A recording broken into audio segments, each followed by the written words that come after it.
ಅವರು ಅಷ್ಟೊಂದು ಮಾತನಾಡುತ್ತಿರುವಾಗ ನೀವು ಸುಮ್ಮನೆ ನಿಂತಿದ್ದಾರಲ್ಲ, ಯಾಕೆ? ಹೌದು ಮಿಸ್ಟರ್ ವಿಜಯ್, ಅವರು ಈ ದೇಶಕ್ಕೆ ಮಿಗಿಲಾದ ವ್ಯಕ್ತಿ. ಅದಕ್ಕಾಗಿ ಅವನ ತಂಟೆಗೆ ನಾನು ಹೋದರೆ ನಮಗಾದ ಪರಿಸ್ಥಿತಿ ನಮಗೂ ಬರಬಹುದು. ನಿಮ್ಮಂತ ಪುಕ್ಕ ಅಧಿಕಾರಿಗಳಿರುವುದರಿಂದಲೇ ನಮ್ಮ ದೇಶ ಹದಗೆಟ್ಟು ಹೋಗಿದೆ. ಇಂಥ ಶ್ರೀಮಂತರು ಬೆಳೆಯಲಿಕ್ಕೆ ನಿಮ್ಮಂತ ಪುಕ್ಕ ಅಧಿಕಾರಿಗಳೇ ಕಾರಣರಾಗಿದ್ದಾರೆ.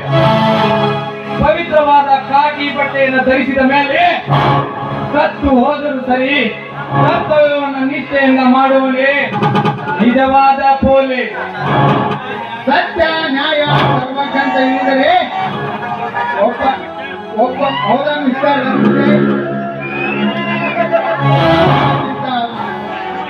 ರಾಮಾಯಣ ಬಿಡುತ್ತೆ.